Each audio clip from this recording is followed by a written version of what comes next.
Two things happened today. One, I got the new update, which is the 2020.20.12 update. We're going to look at that in a second. The second thing is I crossed over 10,000 miles. Yes! So up on front, nothing really here excites me about this new update in terms of what's on the screen here. We've got a couple entertainment things here. Fallout Shelter, a new game, theater mode improvements, and then the tracks improvements. They added a piano or something, who cares? And so we're looking at here like a GPS. There might be better tracking or something is what this is basically saying here. And so what really all this means, and you guys really know that for me, I'm all about autopilot and what improvements happen there, and very seldomly do they actually talk about them here in this. They're massive. So what we're going to do today is get out there into some of the places we take the car to every time. We're going to look at roundabouts, we're going to look at intersections, we're going to look at changing lanes, we're going to look at autopilot, and we're going to see if we notice any improvements. Let's go. So I'm looking at here to see if the semi-truck gets picked up on the screen. It did something kind of weird when I came by last time. I wanted to see if it actually did change the look of it or not. It's got a dually wheel there. Was that always there before? Probably was. Okay, so we've got autopilot on here, and what I'm going to be looking for is how well it stays centered in its lane, how well it changes lanes. So what you're going to see me doing here is I'm still dealing with the traffic light thing that I have enabled right now. I usually turn it off. I usually don't keep this traffic light thing on. I only, where it stops for the traffic lights and stop signs, I only have it on right now because I just want to see if there's any changes in it that are noticeable. I absolutely hate it. I think it's terrible, only because right now it's just not doing anything for me. And I cannot go the speed limit. That just doesn't work for me. So, like, I'm not going to go right on the speed limit because, like, everyone, is going to run you off the road around here. They should still let you go 5 over. So until they enable that, I will not drive with it regularly. But we're just going to watch it today and just see if we see any improvement. So now on the GPS thing, it says, we have updated our car's GPS to improve its stability and tracking. Please note that with this update, the GPS in your car will temporarily recalibrate once after the update, which might cause a few minutes delay. So we don't really know much about what that really means. I guess it's just supposed to be more accurate. Fine. So I don't think we're going to really notice much difference on there. But we'll watch it and we'll. I don't even know what we would even do. There's nothing to really even see on that. So for now, we'll just track the car. And one thing that I was kind of looking at too is when you're at a dead stop, when the car starts to go again, they kind of made it like it was like an aggressive go, and then the last update before this one, it was like a lot more gentle, gradual go. But I think it was like a little bit too much. I wanted to see if they improved that at all, because a lot of people say that it was like you stayed a little bit too long before actually going when the people in front of you started going. So I'll be curious to see if that's any different. Also, what I look for all the time too on these that we'll look at is, does the car still do that, not turn blinkers on when it gets onto an on-ramp? And guys, I know that every time I say that, like, there's always one or two people in the comments that are like, it does too, do it. And you guys have seen like tons of my driving videos. It doesn't do it. I don't know what situation you find yourself in where it's doing it, and I'm jealous if you really are, but it never does it to me, ever. It never turns the blinker on getting onto a freeway. The only time it would possibly do it is if it thought it was just changing lanes, not merging. So I don't know. I'm very curious to see that. Maybe in your area the roads are just are painted a little differently, and the car picks it up and reads it differently. I don't know what the reasons could be. But also, what I'm going to be looking for is, my wife said that the car has been doing some kind of strange things in the last week or so. Some weird stopping, but almost all map issues. There's certain spots on Highway 18 where we're going to be going here in a minute where it just lose the speed limit and then totally mess with your autopilot. So I wonder if that is also fixed with the whole GPS thing. What if that's going to be part of the fix? So anyway, we're going to get out to these areas and test it. But first, we're going to go through a really tricky intersection, which has gotten better with every update so far. So let's get there right now. So here's one of these issues I have with this update. So right now, I have to still enable the car to go, even though the cars in front of me are going through the light. Like, I don't know. I'm just trying to figure out what that's benefiting me right now. This whole stopping for the streetlights thing. It's like more work. It's not adding anything to the car. The only thing that it does is give us confirmation that the car can see the lights and stop signs.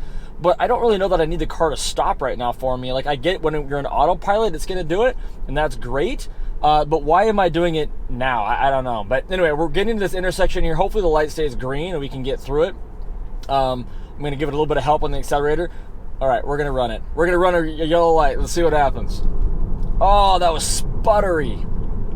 See that? We went through that intersection without even the little slightest wiggle. Usually the blue line is jumping all over the place. I would have to say that that is the cleanest it's ever gone through that intersection. And you guys remember when we started testing these updates going through intersections, that right there was nasty business.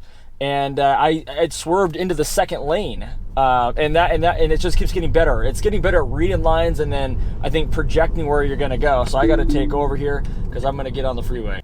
Okay, so we're going to start off here on our blinker test. So I'm going to be getting on the freeway right here.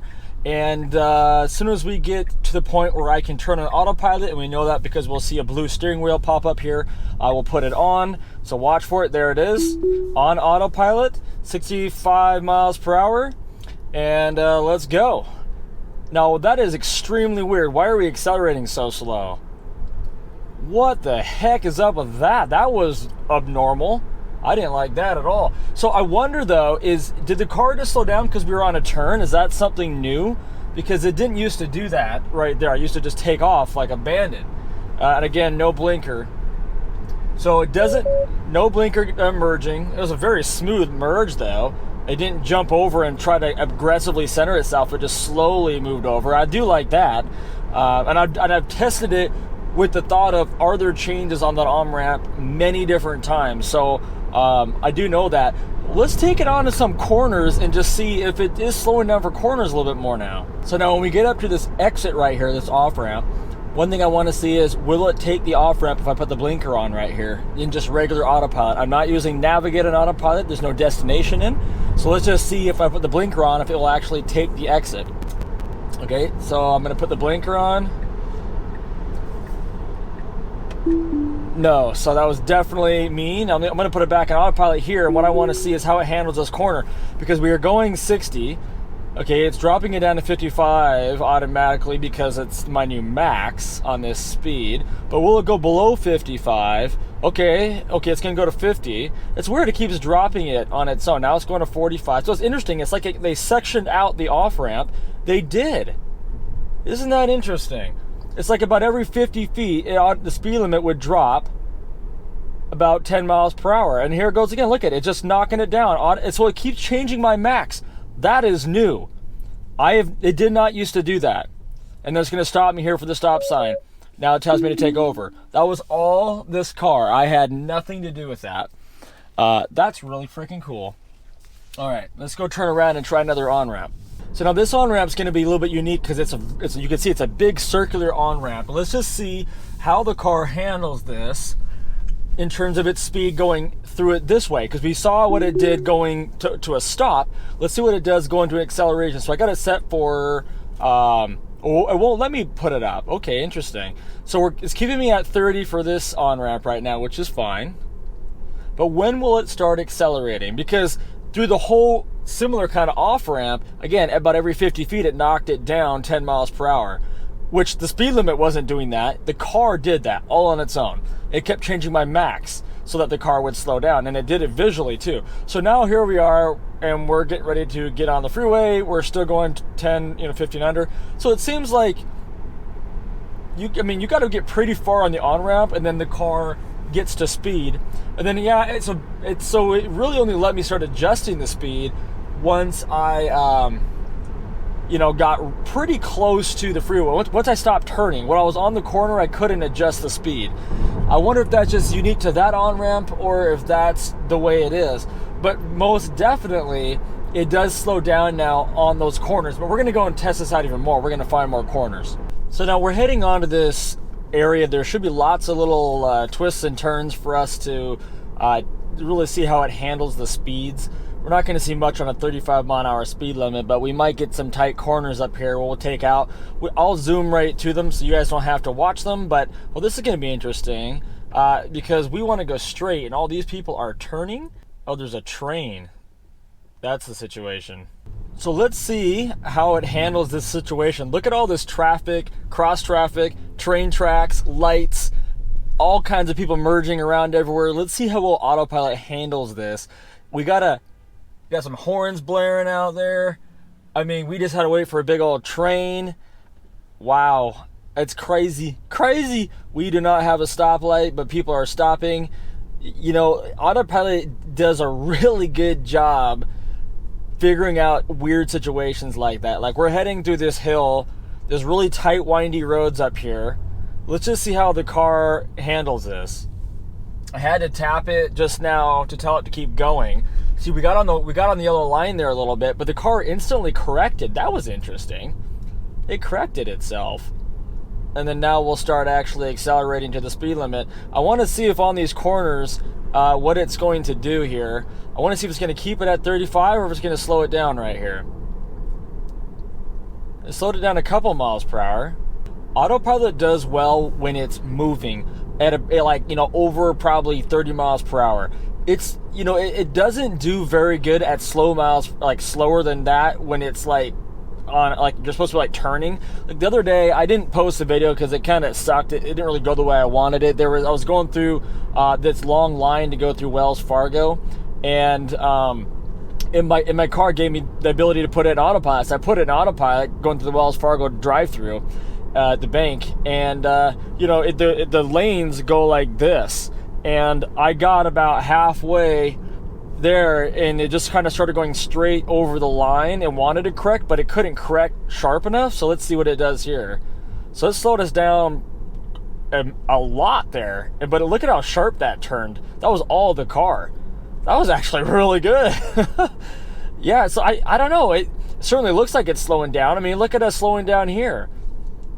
I mean, the car is up there. It's not because of that car that we're slowing down. So look at how sharp this is. This is probably a 90-degree turn right here. I gotta give it more acceleration. It's slowing down too much. People behind me are gonna freak. But that's crazy. So let's let the car do it again here by itself. So they're suggested 25 miles per hour, and it's definitely taking it like 27, 25. It is hugging that middle line a little bit though, but you notice that when it touches it, like as soon as it touches the bumps, the car jumps over. It's done it now on all three corners. It's touched the center line, which I don't like.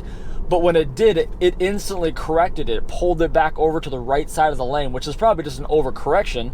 But still, it did get away from the line as soon as it touched it. So we got our first corner coming up here again on this different road I just turned onto. It should be pretty sharp. I mean, you look at it there, the corner does look like it's going to be pretty sharp. Again, I can't test it over the speed limit because I can't go over 35 miles per hour. But it is suggesting 30 miles per hour. Let's see what the car does. Wow, see, what caused it that time? See, right now, one of the big downsides to what's going on, so hold on, we turn this corner right into a light, car handles it just fine. One of the big downsides of this light recognition thing is it creates lights. It puts them on the map. Like, you could be passing a school light that just says, hey, you're in a school zone. It'll create a line on the road, and sometimes it even asks me to stop, but other times it just puts a stop line, but it doesn't actually make me stop because it kind of happens so fast, almost as you're going through it. But it kind of freaks you out, like it's going to do a brake check here or something. I don't know. I see it quite often. I'm curious if you guys have seen that. But let's see how it takes this sharp right turn. Very faint lines on the road. Car coming directly at us. Centers us very nicely. No problem at all. So up here we've got us a roundabout. Let's see how it handles it. We come flying in here, 18 miles per hour.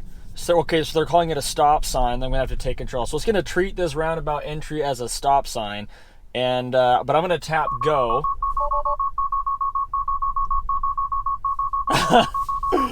Yeah, I did not like that. Nope, it'll be a bit before we get into all that stuff. I think I was supposed to turn left there. Let's try this again. Just because it's so fun. Okay, I'm acknowledging for it to go forward. It said, no thank you. I mean, this little, I guess you could call it a town called Morganville. Like, what the heck's a Morganville? It is torturous, though, because it is 25 miles an hour.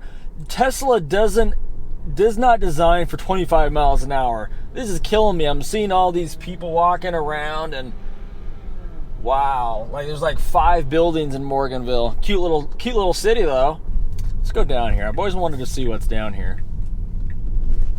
Looks like it's got some windy roads. Let's go check it out. Whoa, why are you doing that? Oh, we got some speed or some bumps going on here. All right, this looks like another fun backcountry road. Let's give it a whirl. No one, we do got someone behind us, dang it. Okay, so when the car realizes that it is about to go over the line, it automatically hits the brake and pulls over like it just did right there. I do feel, though, that we are hugging this center line a lot more than we did on the last time I took it through windy roads. And like, look at how much we're slowing down right here. Like, we're down 10 miles per hour on that corner. That's a new thing. It used to just rally and it's doing that. It's slowing down very well here. Like, I'm not, this is all the car doing all this slowing. I have to keep touching my hand to the wheel every 30 seconds or whenever it's nervous, just so that it knows that I'm awake. But look at this, slowing down again for this corner. That's actually really good. Like, that was a nicely done there. All those corners, it did not slow down to an awkward speed. It just did it at a safe speed. Let's see if it slows down for this one. Nah, this is too gradual, I think. Oh my gosh, I get to see a deer jumping in front of my car like right now. All this nature living. Okay, so here's just another sharp corner. We're coming in at 45 miles per hour, dead on the speed limit. And oh yeah, we're slowing down well before we get into the corner. Well before. Down to 34, 33, 30 miles, almost 15 miles an hour under the speed limit for that corner. See, if you have people behind you, they're not going to like that. That's too much. I mean, the car could have handled it at the speed limit. I did not need to go down that much. I wish that Tesla would let us like adjust how much we slow down, like have their minimum for safety regulations and all that, but then let us adjust it if it's going to be more than that, because the car didn't need to go 15 under the speed limit.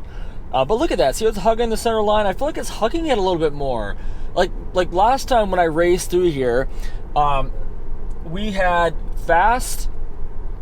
We could go faster around corners. Like, look at how much we're slowing this down, and I feel like it centered itself more. But we are hugging that center line. I mean, look at this braking. 15 under the speed limit right there around those corners. Oh my gosh, it's like a granny is driving. Wow, that's torturous though. What? No, they can't. I mean, I get it, they're trying to be safe, but let's recalibrate what safe is here. We need to redefine that, because that's just nuts. I don't like that, Tesla. That is too much slowing down. So that is one thing, though, that is very specific about this update, because I raced all along these roads. Not this specific road, but ones that parallel these all out here.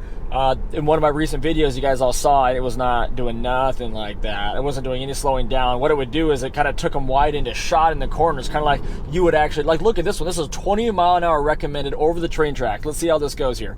We knock it down to 27. They're going to call this a traffic light. So that's good. That's one thing I did. Oh, look at this. Oh, wow. Look at that. Holy cow. Oh, my hand was like right there ready. Did you guys see that? So over the train tracks, 20 miles an hour, super bumpy, and potholes and cars coming at it, and it handled it like a champ. This is saying it's 35 miles an hour, and my car is saying it's 45, so I got to take over here. But that's actually, that is totally different driving experience than my last video, where we went out there and just rallied the heck out of this thing on autopilot. And I got all the lovely comments about speeding on backcountry roads, which of course I ignore, like all the negative comments. But it's totally different. Like, this is a very now safe, very conservative autopilot, where I would say before this update, it was a more fun, sporty autopilot. That's the change that really stands out to me, which, I think it's probably a smart move for Tesla to go that direction. But it's just, it does kind of take some of the fun out of it. Of course, if you want to drive the car fun, you just don't be an autopilot. So I guess you gotta weigh that. But overall, I mean, the driving experience, I do need to spend more time testing it, because it does feel like it's grabbing the center line a lot more than it did before. So I got to go really prove that right or wrong. But other than that, I think one thing we'll do is we'll go back and test just how well we like the that game. So let's go real quick back to my garage and we will test out that game to see how much fun that is, and then we'll end the video. So we'll see you guys at my garage. Alright, I didn't make it back to my garage, but we're here in a parking lot. We're going to try this out. So we're in the arcade here, and here's where probably most of you guys are going to turn this video off, because this is where I would turn it off, because I don't really play any of this stuff. But let's just see what this is. Fallout Shelter, play game. So my job is to expand and oversee the vault. Now we're going to add dwellers to make the power generator produce power. The graphics are actually pretty great. It's got pretty great sound effects. And I mean, when you move the character around, look at their legs. See how they kind of flap around like you're actually throwing them through the air? It's actually pretty cool. So now I got some people actually working in there. And I don't really know what I'm doing. So now it looks like what you do is, as you're building the vault, you can you got different challenges that you complete, and then as you beat those different challenges or tasks, then you get more caps. I don't know what they do yet, but we'll figure that out another time. Anyway, this update has some things that I like, some things that I'm not sure if I like. I gotta spend more time testing, like does it not stay in the lane anymore, and does it slow down too much on corners? I don't really know about this one. I'm gonna spend more time with it, but I'm really curious what you guys think. What do you think about how much it slows down on the corners? Is it too much, or do you find it comfortable? I'm very curious. Also, do you notice it hugging the center line a little bit more? That's it for this one, you guys. Don't forget to like and leave a comment. Like always, it helps the algorithm from YouTube get it out there to the world. Thanks, guys. We'll see you on the next one.